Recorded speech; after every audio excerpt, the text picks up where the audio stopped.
युवा campus GS में आपका स्वागत है। मेरा नाम रिंकू भारती। मैं आपके लिए जीएस की वीडियो ला रहा हूँ। उसमें मैं पॉलिटी और हिस्ट्री पढ़ा रहा हूँ। तुम देखोगे मैंने हिस्ट्री में एक क्लास में हिस्ट्री के ले चुका हूँ, यानी एक वीडियो में हिस्ट्री के लिए बना चुका हूँ। हिस्ट्री में मैंने उसमें आपको बेसिक हिस्ट्री के बारे में बताया, उसकी जो भी जानकारियां थी, फादर्स हिस्ट्री के कौन है, या फिर उसमें एक मैंने बताया था पाषाण काल, मतलब पाषाण काल की जो इम्पोर्टेंट पॉइंट थे वो मैंने आपको बताए थे। ठीक, आज का हमारा टॉपिक जो होगा वो होगा ऐतिहासिक स्रोत। तो ऐतिहासिक स्रोत से हम शुरुआत करेंगे आज के दिन की, यानी आज की इस वीडियो की। तो उससे पहले मैं आपको बता देना चाहता हूँ, ये जो हमारा समय इस समय चल रहा है, ये इसको हम बहुत ही बेनिफिशियल बना सकते हैं, क्योंकि इस समय लॉकडाउन है। और लॉकडाउन के समय में आप समझो बात को कि लॉकडाउन के अंदर हमें घर में ही रहना, ये आप सब जानते हैं, जब भी तुम सेफ रहोगे।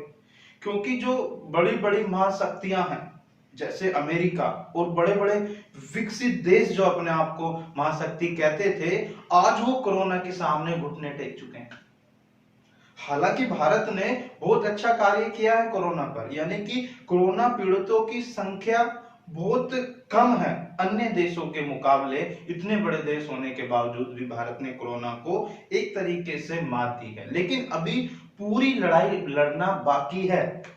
ठीक, और पूरी लड़ाई में तुम देखोगे सबसे अहम भूमिका जो कोरोना को हराने में रही है वो लॉकडाउन ही है।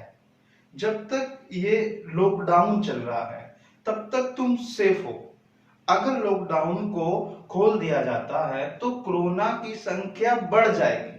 ठीक, ये मैं नहीं कह रहा। अगर आप देखोगे एम्स के निदेशक हैं, जो डॉक्टर हैं, उन्होंने बताया कि जुलाई में, यानी जून जुलाई के अंदर भारत में कोरोना की संख्या और बढ़ेगी और ज्यादा बढ़ोतरी होगी, यानी कि ट्रांस फेज में पहुंच जाएगा, यानी कि तीसरे चरण में पहुंच जाएगा और कोरोना पीड़ितों की संख्या भारत में क्या होगी, ज्यादा होगी। तो आपको करना यही चाहिए कि ज्यादा से ज्यादा आप घर में रहें। घर में रहोगे तो सेफ रहोगे। बाहर जाएं भी तो आप मास्क पहन कर जाएं, पूरी सेफ्टी के साथ जाएं और सोशल डिस्टेंसिंग को बनाए रखें। ठीक, तो ये कोरोना का समय है या फिर लॉकडाउन का समय है, तो इसमें आपको अपने घर में ही रहकर क्या करना है, पढ़ना पड़ेगा। ऑनलाइन आप पढ़ाई कर सकते हो। उसी दौरान मैं आपके लिए हिस्ट्री की वीडियो ला रहा हूं कि तुम्हें कहीं बाहर ना जाना पड़े, घर में ही रहकर आप हिस्ट्री, पॉलिटी या फिर जीएस से संबंधित क्लास ले सको। ठीक, और कोरोना को आप मजाक मत समझो। कोरोना कोई मजाक नहीं। तुम सोचोगे मजाक है कि हमें नहीं होगा कोरोना, कि दुनिया को होगा कि हमें नहीं होगा। तुम्हें भी हो जाएगा। तुम्हें बचाव करना पड़ेगा, सोशल डिस्टेंसिंग को बनाए रखना पड़ेगा। ठीक, बाद में बात करते हैं। उसके बाद शुरुआत करते हैं हम एक नए चैप्टर की, ऐतिहासिक स्रोत की। ठीक, इससे पहले मैंने आपको एक क्लास हिस्ट्री की दे चुका हूं, जिसमें केवल बेसिक हिस्ट्री के बारे में मैंने बताया। उसके कुछ इंपॉर्टेंट पॉइंट्स थे वो मैंने आपको बताए थे और पाषाण काल पढ़ाया था। आज इसके अंदर ऐतिहासिक स्रोत की बात की जाएगी। ऐतिहासिक स्रोत का मतलब है इतिहास का अध्ययन करना, यानी कि इतिहास को जानने के लिए क्या जरूरी है, तो वो ऐतिहासिक स्रोत है। यानी इतिहास को जानने के लिए ऐतिहासिक स्रोत होने चाहिए, यानी कि इतिहास का अध्ययन करने के लिए, जो इतिहास का अध्ययन है उसका अध्ययन करने के लिए हमने ऐतिहासिक स्रोत को 3 भागों में बांटा है। इतिहास का अध्ययन करने के लिए, यानी कि जो ऐतिहासिक स्रोत है, ऐतिहासिक स्रोत यानी इतिहास को हम कैसे जान सकते हैं, तो तुम देखोगे इसमें एक तो आता है तुम्हारा साहित्यिक साक्ष्य। साहित्यिक साक्ष्य, तो साहित्यिक साक्ष्य हुए। उसके बाद दूसरा आता है पुरातात्विक साक्ष्य। पुरातात्विक साक्ष्य। तीसरा तुम्हारा आता है क्या, विदेशी साक्ष्य। विदेशी साक्ष्य। ठीक, समझो इस बात को। यानी कि हमारे इतिहास को जानने के लिए इतिहास के स्रोत कौन कौन से हैं, तो आप या तो साहित्यिक साक्ष्यों से जान सकते हैं, पुरातात्विक साक्ष्यों से जान सकते हैं, या विदेशी साक्ष्यों से जान सकते हैं। साहित्यिक साक्ष्य मतलब जितनी भी पुस्तकें हैं पुस्तकों को पढ़कर भी तुम, ग्रंथों को पढ़कर भी तुम इतिहास को जान सकते हैं। इसे भी दो श्रेणी में बांटा गया है। किसको? साहित्यिक साक्ष्य को दो श्रेणी में बांटा गया है। एक धार्मिक साहित्य और एक देखोगे धर्मनिरपेक्ष साहित्य। धार्मिक साहित्य या फिर धर्मनिरपेक्ष साहित्य। तो धार्मिक साहित्य के अंदर वो आएंगे जो जिसका संबंध किसी ना किसी रूप में धर्म से है। जैसे आप देखोगे वेद, तो वेद का भी एक तरीके से धर्म से संबंध है। रामायण हुई, महाभारत हुई, ठीक। उसके बाद जैन ग्रंथ है, बौद्ध ग्रंथ है, तो कहीं ना कहीं धर्म से जुड़े हुए हैं। जो धर्म से जुड़ी हुई पुस्तकें हैं वो धार्मिक साहित्य के अंतर्गत आएंगी। और धर्मनिरपेक्ष जिसका धर्म से कोई वास्ता नहीं है, जैसे चाणक्य की अर्थशास्त्र। तो चाणक्य की अर्थशास्त्र को तुम किसी धर्म से जुड़ा हुआ नहीं मान सकते, तो वो धर्म से जुड़ा हुआ नहीं है। चाणक्य की अर्थशास्त्र हुई, राजतरंगिणी हुई, तो ये पुस्तकें धर्म से कोई लेना देना नहीं है। जिनका धर्म से संबंध ना हो वो धर्मनिरपेक्ष के अंतर्गत, और जो धार्मिक ग्रंथ हो वो धार्मिक साहित्य के अंतर्गत आते हैं। तो साहित्यिक साक्ष्यों के आधार पर तुम इतिहास को जान सकते हो। तो इतिहास को जानते कैसे हैं, जानना कैसे, उसका अध्ययन कैसे किया जा सकता है? तो तीन आधार है साहित्यिक साक्ष्यों के आधार पर, या फिर पुरातात्विक साहित्य साक्ष्य के आधार पर, या फिर विदेशी साक्ष्यों के आधार पर। इनसे बहुत क्वेश्चन आते हैं, तभी मैंने इस चैप्टर की शुरुआत की है, वरना सिंधु घाटी सभ्यता से चैप्टर शुरू होता है। लेकिन ये जानना भी आपके लिए बहुत ही जरूरी है, ठीक। तो धार्मिक साहित्य और धर्मनिरपेक्ष साहित्य। पुरातात्विक साक्ष्यों के अंदर तुम देखोगे इसमें अभिलेख आते हैं। अभिलेख यानी पुरातात्विक साक्ष्य का मतलब होता है खुदाई में जो चीजें मिलती हैं, खुदाई में जो चीजें मिलेंगी उसको पुरातात्विक साक्ष्य कहते हैं। जैसे अभिलेख हुए, या फिर तुम देखोगे सिक्के हुए। सिक्कों से भी हम इतिहास को जान सकते हैं। जैसे तुम देखोगे सिंधु घाटी सभ्यता के अंदर सिक्के पाए गए, ठीक। सिक्के पाए गए, मतलब कि बलि देते हुए व्यक्ति का एक सिक्का है जिसमें मतलब कि बलि के साक्षी हैं। उससे पता चलता है कि कुछ सिक्कों पे बलि देते हुए दिखाया गया है, तो पता चलता है कि सिंधु घाटी सभ्यता में बलि भी पाई जाती थी। तो अभिलेख हुए, सिक्के हुए, या फिर स्मारक भवन, ठीक, और मूर्तियां, ये सभी किसमें आएंगी? ये तुम्हारा पुरातात्विक साक्ष्यों के अंतर्गत आएंगे। इसमें विदेशी साक्ष्यों में तुम देखो, विदेशी साक्ष्यों में जो विदेश से जो इतिहासकार आए, जैसे कि इब्न बतूता हुआ, अल बरूनी हुआ, ठीक। ये जो इतिहासकार हैं, जो मतलब इतिहास में लिखा, उन्होंने जो अपनी पुस्तकें लिखी हैं, उनके आधार पर भी तुम इतिहास को जान सकते हैं। एक एक को हम कंप्लीट करते हैं। सबसे पहले जब हम किसी चैप्टर को पढ़ते हैं तो उसके बारे में पता होना चाहिए कि हम इसे क्यों पढ़ रहे हैं। इसलिए पढ़ रहे हैं क्योंकि हमें इतिहास का अध्ययन करना है। इतिहास के अध्ययन करने के लिए तीन तरीकों से हम को जान सकते हैं। उसके तीन स्रोत साहित्यिक साक्ष्य, पुरातात्विक साक्ष्य और विदेशी साक्ष्य है। हम शुरुआत करते हैं यहाँ से साहित्यिक साक्ष्य से, ठीक। आप इसको बना सकते हैं, सारी चीजें हमें आगे चल के पढ़नी है, ठीक। स्क्रीनशॉट इसका ले लो।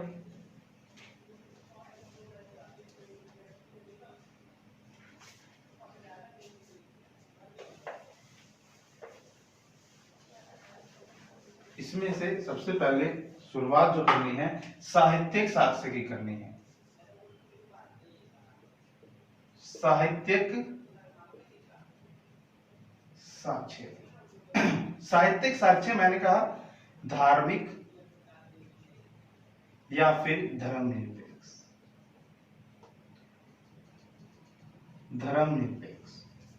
बात करें धार्मिक की, तो इसके अंदर मैंने क्या धर्म से संबंधित, जैसे तुम देखो वेदांत, उपनिषद, ब्राह्मण,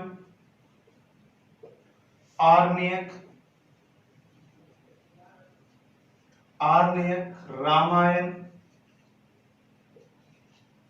रामायण, महाभारत, ठीक, जैन ग्रंथ, बौद्ध ग्रंथ, बौद्ध ग्रंथ, या फिर एक और पुराण, पुराण।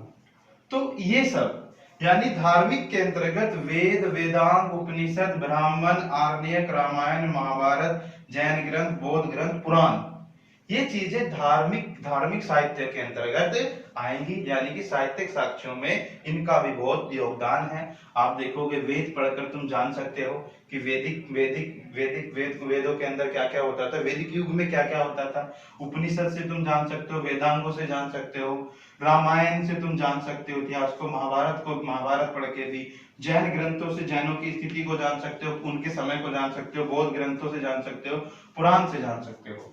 तो आगे चलकर हम इन्हें पढ़ेंगे एक एक। जैसे वेद है, वेद में हमें ज्यादा तो कुछ नहीं करना है। वेद जो हम पढ़ेंगे ये हमें वैदिक युग में पढ़ना है। वैदिक युग एक अलग चैप्टर है, ऋग्वेदिक काल और उसके बाद उत्तर वैदिक काल, तो उसके अंतर्गत वेद हम पढ़ेंगे। लेकिन फिर भी वेदों के बारे में मैं थोड़ा थोड़ा सा इसमें बता रहा हूं। जैसे वेद तुम देखोगे, वेद तुमसे पूछा जाए वेद कितने होते हैं, तो तुम्हें बताना है कि वेद 4 प्रकार के होते हैं।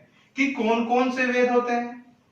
पहले तुम देखोगे, पहले वेद का नाम है ऋग्वेद, ठीक। दूसरे वेद का नाम है सामवेद, और तीसरे वेद का नाम है यजुर्वेद, यजुर्वेद, ठीक। चौथा नाम है अथर्ववेद। तो 4 वेद होते हैं। भाई सुनो ध्यान से कि मैंने कहा कि हम साहित्यिक साक्ष्यों में वेद पढ़ रहे हैं, वेद पे थोड़ा ध्यान दो। तो वेद, ऋग्वेद, सामवेद, यजुर्वेद और अथर्ववेद। तो जो ये 4 वेदों के बारे में पढ़ना है। वैसे स्पेशल हम इनके बारे में वैदिक युग में पढ़ेंगे, लेकिन थोड़ी थोड़ी जानकारी मैं तुम्हें दे रहा हूं इसमें। जो ऋग्वेद है, आपसे क्वेश्चन आता है कि सबसे पुराना वेद कौन सा है, सबसे पुराना सबसे प्राचीन वेद कौन सा है, तो तुम्हें बताना है ऋग्वेद है। इसके अंदर क्या है तो तुम्हें बताना है, इसमें मंत्रों का संग्रह है, मंत्र है इसमें। कि कैसे मंत्र? कि ईश्वर की आराधना करने के लिए, भगवान की पूजा करने के लिए वैदिक युग में मंत्र होते थे, उन्हीं मंत्रों का संग्रह ऋग्वेद है। उसको तुम देखोगे, सबसे इन चारों में सबसे प्राचीन वेद, सबसे पुराना वेद कौन सा है, ये तुम्हें बताना है कि ऋग्वेद। बाकी मैं बताऊंगा कितने श्लोक थे, कितने मंत्र थे, ये सब हम वैदिक युग में पढ़ेंगे। फिलहाल अभी इतना ही। सामवेद, सामवेद तुम देखो जितने मंत्र ऋग्वेद में थे, जितने भी थे, सभी के सब सामवेद में है, दोनों में कोई अंतर नहीं। ऋग्वेद में ही मंत्र थे, सामवेद में भी वही मंत्र जो ऋग्वेद के अंतर्गत थे। लेकिन इसमें क्या हुआ, मंत्रों का लयबद्ध हो गया, मंत्र लयबद्ध कर दिए गए, यानी कि इसमें संगीत का जन्म हुआ। आपसे पूछा जाएगा कि वह कौन सा वेद है जिसमें संगीत का जन्म हुआ। यानी कि वेद यहां पर, जैसे एक ऋग्वेद के अंदर आप देखोगे गायत्री मंत्र है, ओम भूर्भुवः स्वः, तो ओम भूर्भुवः स्वः तत्सवितुर्वरेण्यम। तो ये जो मंत्र है, ये तुम देखोगे यहां पर लयबद्ध नहीं था, लेकिन सामवेद के अंदर इसे लयबद्ध कर दिया कि ओम भूर्भुवः स्वः, तो इसमें लय आ गई, संगीत आ गया। तो ध्यान से कि ऋग्वेद के अंदर जितने भी मंत्र थे वो सामवेद में सारे थे, तो तुम्हें याद रखना है। तो इसमें क्या चेंज हुआ कि बस केवल उसमें संगीत का जन्म हो गया, संगीत का जन्म सामवेद को माना जाता है। अब बात करते हैं यजुर्वेद की। तो यजुर्वेद के अंदर यज्ञ संबंधी प्रावधान है, यानी कि यजुर्वेद में जो यज्ञ अनुष्ठान होते थे, यज्ञ जो कराए जाते थे वेदिकाओं में, तो उसमें जिन मंत्रों का उच्चारण होता था वो यजुर्वेद के अंतर्गत आते हैं। यज्ञ संबंधित प्रावधान यजुर्वेद के अंदर है। एक और बात है, ये है अथर्ववेद, चौथा जो है, इसमें जादू टोना, जादू टोना टोकटा। तो जादू टोना टोकटा ऐसी चीजें जो आती हैं झाड़ फूक वाली, वो सभी अथर्ववेद के अंतर्गत आती हैं। तो जो जादू टोना झाड़ फूक ये सब किसके अंतर्गत आती हैं, ये अथर्ववेद के अंतर्गत आती हैं। ठीक, काला जादू हुआ, बताना ना जाने कितने जादू हैं, वो सभी किसके अंतर्गत आते हैं, अथर्ववेद में। 4 मैंने बताया, ऋग्वेद, सामवेद, यजुर्वेद, अथर्ववेद, ये चारों आपको याद रखने हैं ये वेद। तो इनसे इतिहास को जानने में बड़ी हेल्प मिलती है। ठीक, फिर आते हैं वेदांग। वेदांग में मैं थोड़ा सा बता देता हूं। वेदांग होते हैं 6। सबसे पहला क्वेश्चन कि वेदांगों की संख्या, वेद अलग है, वेदांग, वेदों के अंग कितने हैं। तो वेदों के अंग कितने हैं, तो तुम्हें बताना वेदों के अंगों की संख्या है कितनी, 6। ठीक, जैसे शिक्षा, कल्प, ज्योतिष, ज्योतिष, उसके बाद निरुक्त, निरुक्त, छंद, व्याकरण। तो ये वेदों के अंग हैं। आपसे पूछा जाए वेदों के अंगों की संख्या कितनी है? शिक्षा है, कल्प है, ज्योतिष है, निरुक्त है, छंद है, व्याकरण है। तो ये वेदांग हैं। वेदों के अंगों की संख्या 6 है, वेदों की संख्या 4 है, वेदों के अंगों की संख्या 6 है, जो मैंने आपको ये बता दिया है। अब आगे उपनिषद, अगर वैसे पूछे उपनिषद में पढ़ाऊंगा आगे, उपनिषदों की संख्या 108 है। ठीक, तो 108 उपनिषदों की संख्या, पुराणों की संख्या 18 है। अगर पूछे पुराणों की संख्या कितनी है? 18। तुम्हें बताना है कि जो 18 पुराण है, इसमें से सबसे प्राचीन पुराण कौन सा है? तो सबसे प्राचीन पुराण मत्स्य पुराण है। मत्स्य मतलब मछली, तो मत्स्य पुराण है जो सबसे प्राचीन पुराण है। इन पुराणों के बारे में आपको बात करना है। विष्णु पुराण, ठीक, और भी बहुत सारे पुराण हैं। तो प्राचीन पुराण जो है वो मत्स्य पुराण है 18 पुराणों में। उसके बाद आरण्यक हुए, ब्राह्मण हुए, रामायण, महाभारत, ये आगे हमें क्या करना है? इन्हें पढ़ना है। रामायण किसने लिखी, महाभारत, और भी मतलब बहुत सारी चीजें इसके अंतर्गत है। यहाँ पे केवल मैं ये बताना चाहता हूँ कि साहित्यिक साक्ष्यों में क्या क्या चीजें आती हैं। वेद, वेदांग, उपनिषद, ब्राह्मण, आरण्यक, रामायण, महाभारत, जैन, बौद्ध ग्रंथ, पुराण, ऐसी ऐसी चीजें आती हैं। ठीक, लेकिन जैसे इसको आप लिख लें,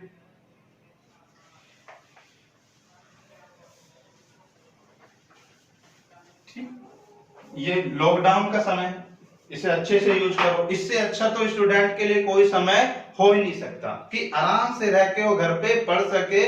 ना कोई काम है ना कुछ है, बस घर में रहना है, आपको घर में रह के पढ़ना है। इस समय को बेकार नहीं करना है, बल्कि इसे अच्छे से यूज करना है।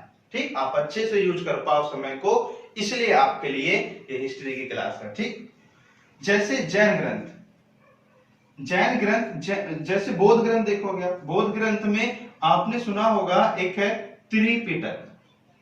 ये बौद्धों का मतलब की ग्रंथ है त्रिपिटक।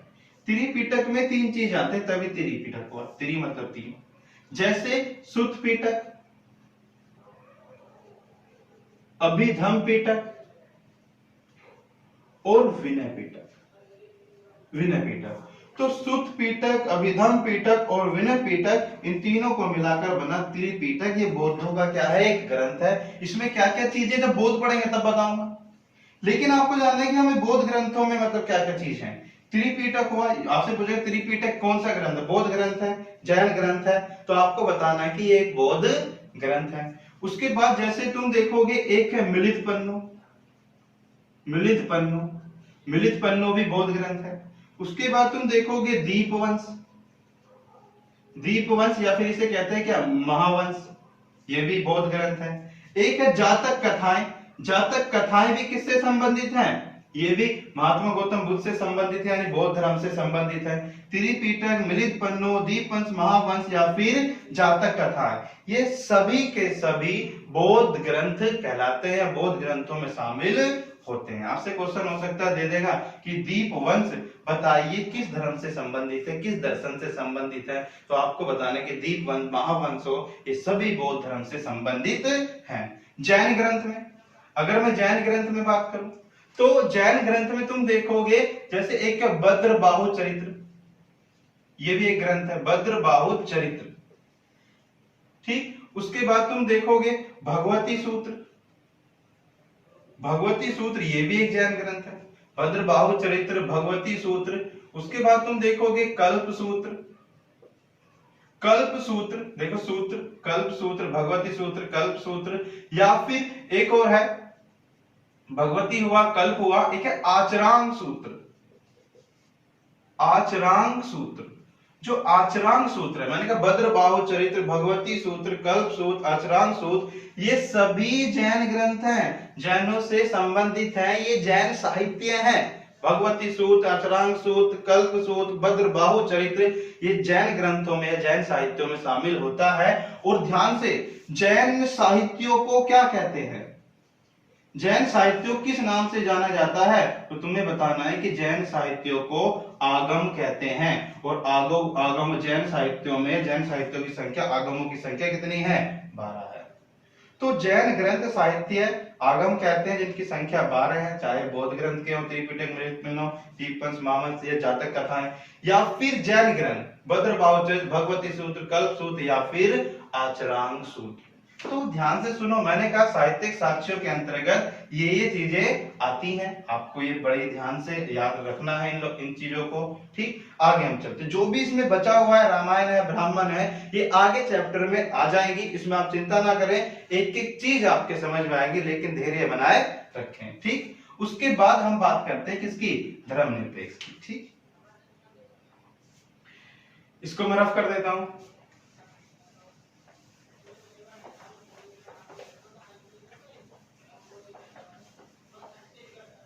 ठीक, धर्मनिरपेक्ष। धर्मनिरपेक्ष में आप देखो आप क्या है इसमें। ठीक, धर्मनिरपेक्ष के अंदर जिसका धर्म से संबंध ना हो, कुछ पुस्तकें उनके बारे में बताना है। जैसे एक पुस्तक मैं तुम्हें सबसे पहले बताता हूं, अष्टाध्यायी। कौन सी पुस्तक है? अष्टाध्यायी। दूसरी पुस्तक है अर्थशास्त्र। ये सब धर्मनिरपेक्ष की पुस्तक है, बहुत इंपॉर्टेंट है, यहां से क्वेश्चन आता है। ठीक, तो कहीं भी कभी भी क्वेश्चन आ सकता है, आपको अध्ययन करना है तो आपको अच्छे से ही अध्ययन करना पड़ेगा, आपको वन लाइनर रूप में नहीं पढ़ना पड़ेगा। अच्छे से एक जीएस को एक सब्जेक्ट ना समझ के इसकी जो पार्ट है उसको एक सब्जेक्ट समझा जाए और इसको अध्ययन करना है, जब इसका नाम सामान्य अध्ययन है। ठीक, तो सामान्य अध्ययन मतलब जीएस, जनरल स्टडीज। ठीक, तो जनरल स्टडीज में आपको ये याद रखना है, आप जनरल नॉलेज नहीं पढ़ रहे हो। जनरल नॉलेज होता तो एक सब्जेक्ट के रूप में वन आइटम पढ़ सकते थे, लेकिन ये जीएस जनरल स्टडीज है, ये सामान्य अध्ययन है जो आपको करना पड़ेगा। तो मैं बात कर रहा हूँ धर्मनिरपेक्ष की, ऐतिहासिक स्रोत में। तो अष्टाध्यायी मैंने बताया। उसके बाद दूसरी पुस्तक अर्थशास्त्र, एक है राजतरंगी। ठीक, और एक है हर्षचरित। ठीक, राजतरंगी या फिर हर्षचरित। तो ये पुस्तकें तुम देखोगे ये धर्मनिरपेक्ष है, इनका धर्म से कोई वास्ता नहीं है। जैसे अष्टाध्यायी की मैं सबसे पहले बात करूं, सबसे पहले तो ये कि ये पुस्तक लिखी किसने, तो ये भी क्वेश्चन पूछा जाता है कि अष्टाध्यायी जो पुस्तक है ये लिखी गई है किसके द्वारा? आपको याद रखना है कि पाणिनि। ये पुस्तक किसने लिखी है? पाणिनि के द्वारा लिखी गई है, इसके लेखक पाणिनि है। इसकी इंपॉर्टेंस क्या है, क्यों इंपॉर्टेंट है? सबसे पहली बात, क्योंकि हम इतिहास को जानना है, तो इसके अंदर पूर्व मौर्य काल के बारे में लिखा है। पूर्व मौर्य काल का इतिहास का वर्णन है। पूर्व मौर्य काल का मतलब है मौर्यों से पहले। तो मौर्यों से पहले काल का इसमें क्या किया गया है? वर्णन किया गया है। इससे भी ज्यादा इंपॉर्टेंट ये इसलिए है, ये इंपॉर्टेंट है कि भारत में सबसे पहली संस्कृत व्याकरण की पुस्तक है, यानी व्याकरण की पुस्तक सबसे पहली भारत की कौन सी संस्कृत में? तो आपको बताना है कि अष्टाध्यायी है। तो पाणिनि के द्वारा लिखे पूर्व मौर्य काल और संस्कृत व्याकरण की ये क्या है? पहली पुस्तक भारत के अंतर्गत है। इसमें पूर्व मौर्य काल की चर्चा की गई है। सब इंपॉर्टेंट कि किसके द्वारा लिखी गई, अष्टाध्यायी पाणिनि, दूसरा पूर्व मौर्य कालीन की चर्चा की गई है। और इसमें संस्कृत व्याकरण यानी भारत की पहली संस्कृत व्याकरण की क्या है ये पुस्तक है। तुम्हें ये बहुत याद रखना है, इंपॉर्टेंट है। उसके बाद यहां से हम आते हैं अर्थशास्त्र पर। ठीक, अर्थशास्त्र किसने लिखी? तो आपको बताना है, जानते भी होंगे आप लोग, कौटिल्य के द्वारा लिखी गई। कौटिल्य या फिर इनका बचपन का नाम है विष्णुगुप्त, या फिर इनको चाणक्य भी कहते हैं। तो अर्थशास्त्र पुस्तक कौटिल्य, विष्णुगुप्त, चाणक्य, चंद्रगुप्त मौर्य के गुरु के द्वारा लिखी गई है। नाम इसका अर्थशास्त्र है, लेकिन ये पुस्तक राजनीति पर लिखी गई है। ठीक, या फिर इसे बोल सकते हैं राजनीतिक व्यवस्था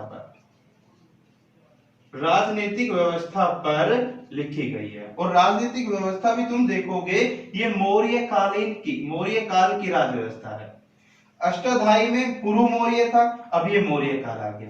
कि जो चाणक्य की अर्थशास्त्र है इसमें राजनीतिक व्यवस्था ने मौर्य काल की राजनीतिक व्यवस्था के बारे में लिखा गया है। ये कौटिल्य, विष्णुगुप्त, एक ही नाम है, एक ही व्यक्ति के नाम है, चाणक्य, विष्णुगुप्त या फिर कौटिल्य, इनके द्वारा ये लिखी गई है। ध्यान देने वाली बात यह है कि आपसे पूछा जाएगा कि अर्थशास्त्र पुस्तक किस क्षेत्र से संबंधित है, तो तुम्हें ये अर्थशास्त्र क्षेत्र से नहीं है बल्कि ये राजनीतिक क्षेत्र से संबंधित है। नाम ही अर्थशास्त्र है लेकिन ये राजनीतिक व्यवस्था पर लिखी गई जो कि मौर्य काल से संबंधित है। ठीक, ये तुम्हें याद रखना है। उसके बाद बात करते हैं राजतरंगिणी की। मैं इसको रफ कर देता हूं, फिर से आप इसे लिख लो।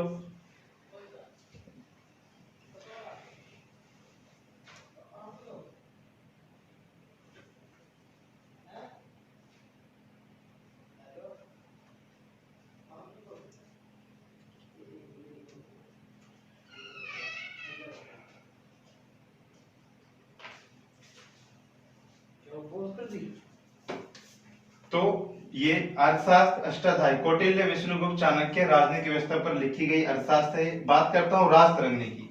तो राजतरंगिणी की अगर मैं बात करूं, ये किसने लिखी, ये तो मैं याद रखना कि लेखक जो है ये लिखी है कल्हण ने। ये पुस्तक कल्हण के द्वारा लिखी गई है। तो राजतरंगिणी कल्हण के द्वारा लिखी गई पुस्तक है जिसमें कश्मीर का इतिहास है। कश्मीर के इतिहास का जो वर्णन किया गया है वो किसमें किया गया है, राजतरंगिणी में किया गया है। यानी ध्यान से सुनो कि राजतरंगिणी जो पुस्तक है कल्हण ने लिखी, जो कश्मीर के इतिहास का वर्णन करती है, और ये संस्कृत में यानी कि क्रमबद्ध इतिहास। अगर संस्कृत में क्रमबद्ध इतिहास के लेखन की जो शुरुआत की है, यानी कि सबसे पहले क्रमबद्ध इतिहास किस बुक में लिखा गया संस्कृत में, तो तुम्हें बताना है कि राजतरंगिणी में लिखा गया। यानी कल्हण के द्वारा कश्मीर का इतिहास संस्कृत में ये पुस्तक थी और इसमें क्रमबद्धता शुरू की गई, क्रम से इतिहास लिखा गया, व्यवस्थित तरीके से इतिहास को लिखने की जो परंपरा शुरू की है वो कल्हण ने की अपनी पुस्तक राजतरंगिणी में। तो अष्टाध्यायी के बारे में बताया, अर्थशास्त्र के बारे में बताया, राजतरंगिणी के बारे में बताया, और मैं बात कर रहा हूं हर्षचरित। हर्षचरित जो पुस्तक है ये लिखी गई है किसके द्वारा, ये बाण भट्ट के द्वारा लिखी गई है। हर्षचरित पुस्तक बाण भट्ट के द्वारा, बहुत बार पुस्तक ये आ चुकी है, बाण भट्ट के द्वारा लिखी गई है, जिसमें हर्षवर्धन का उल्लेख है। हर्षवर्धन के बारे में लिखा गया है। तो हर्षचरित नाम से पता चलता है बाण भट्ट के द्वारा क्या हुई है, लिखी गई है। तो साहित्यिक साक्ष्यों मैंने धार्मिक और धर्मनिरपेक्ष दोनों आपको पढ़ा दिए हैं। उसके बाद एक मैंने बताया था कि साहित्यिक साक्ष्य, और उसके बाद एक था पुरातात्विक साक्ष्य। ठीक, इसका स्क्रीनशॉट ले लें।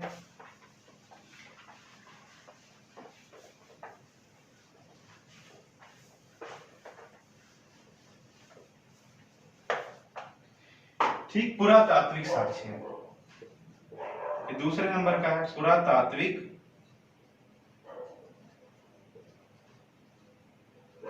पुरातात्विक साक्ष्य। पुरातात्विक साक्ष्य में हमें तीन चीजें यहाँ पे ध्यान देनी है। पुरातात्विक साक्ष्य में सबसे पहले हमें अभिलेख पढ़ने हैं, ठीक, जो खुदाई में मिलते हैं। एक मैंने बताया था सिक्कों के बारे में, और यहाँ पर हमें स्मारक, मूर्तियां, ठीक, भवन आदि के बारे में चर्चा करनी है। सबसे पहले मैं बात करता हूं किसकी, अभिलेख की।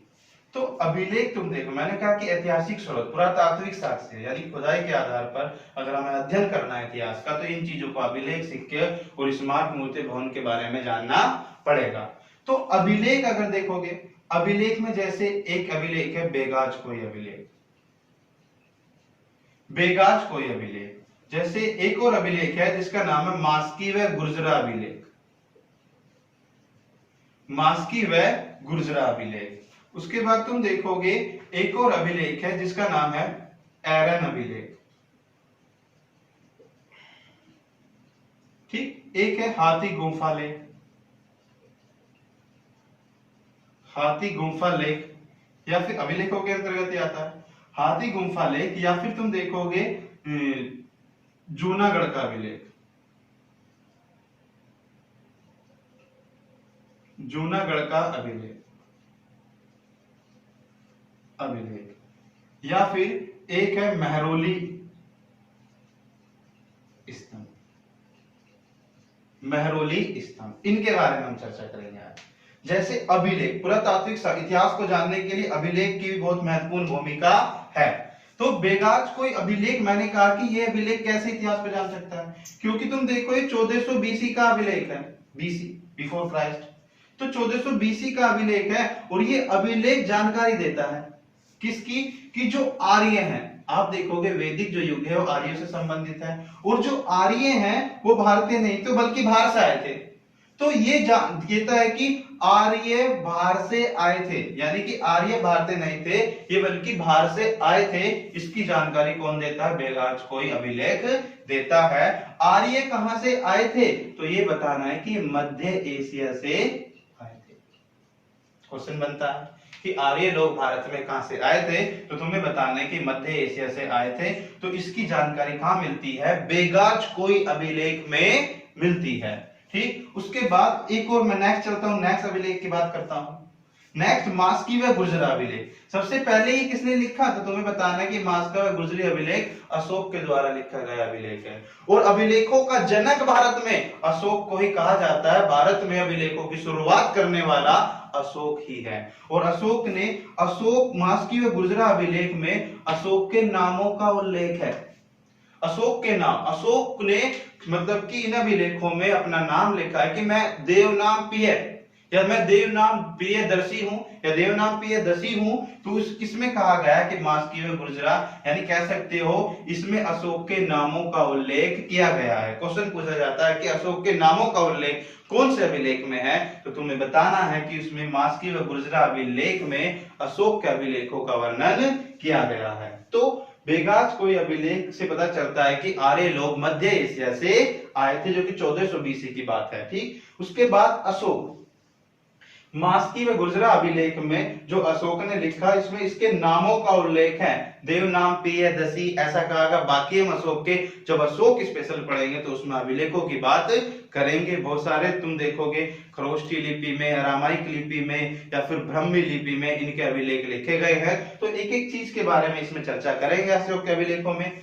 तो लेकिन अभी फिलहाल इतना ही मास्की व गुर्जर। तो अभिलेख कैसे जान सकते हो, अशोक के बारे में जानकारी मिल रही है कि नहीं मिल रही मास्की गुर्जर, तो इतिहास को जान सकते हैं अभिलेखों के माध्यम से भी। एरन अभिलेख, जो एरन अभिलेख है ये भानुगुप्त ने लिखा। एरन अभिलेख भानुगुप्त ने लिखा, जो कि 510 एडी में लिखा गया था। एरन अभिलेख 510 एडी में भानुगुप्त के द्वारा लिखा गया था, और ये अभिलेख इसलिए इंपॉर्टेंट है क्योंकि इसमें सती प्रथा का उल्लेख मिला है।